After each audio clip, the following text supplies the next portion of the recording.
సంవత్సరాలుగా ఈ దేశానికి వచ్చి వర్షాలు దేశాన్ని ఆక్రమించిన సంస్థలు ఏది ఉన్నాయి వాళ్ళు ఆర్యవాద బ్రాహ్మణ రాజ్యాన్ని స్థాపించడం కోసం ముఖ్యంగా వాళ్ళకి అడ్డుకున్నటువంటి సంస్థలు ఇస్లాం రెండు క్రిస్టియన్. ఈ రెండింటిని ఎలాగైనా కానీ ఎలిమినేట్ చేస్తేనే తమ రాజ్యాన్ని స్థాపించడానికి వీలవుతుందని చెప్పి వీళ్ళు పెద్ద ఎత్తున హింసా కార్యక్రమాలు 2004 తర్వాత ఇది చూస్తే వాళ్ళు మేధావుల మీద దాడి చేస్తున్నారు, ప్రజాస్వామ్యవాదుల మీద దాడి చేస్తున్నారు, ప్రజాస్వామ్య సంస్థల మీద దాడులు చేస్తున్నారు, స్కూల్స్ మీద దాడి చేస్తున్నారు, యూనివర్సిటీల మీద దాడులు చేస్తున్నారు, ప్రజల మీద దాడులు చేస్తున్నారు.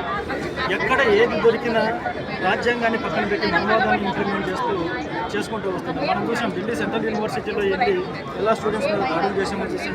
మణిపూర్లో ఎంత అరాచకం చేశారో స్త్రీలను ఎలా కఠిన మానవంగా చేసి ఉపయోగించారో చూస్తున్నాం. మసీదులను ఎలా కూలగొడుతున్నారో చూస్తున్నాం. దళితులందరికీ మైనార్టీలను ఎలా పట్టిస్తున్నారో చూస్తున్నాం. సో తెలంగాణలో ఆంధ్రప్రదేశ్